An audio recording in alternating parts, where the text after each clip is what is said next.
একটা ছোট হাঁসছানা ছিল। তার নাম ছিল টিপটিপ।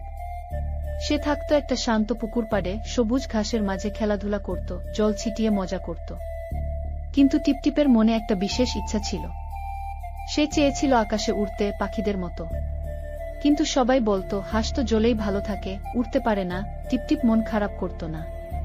সে ভাবল, আমি যদি চেষ্টা না করি তাহলে জানবো কিভাবে। পরদিন সকালেই সে ডানাগুলো ঝাপটাতে শুরু করল।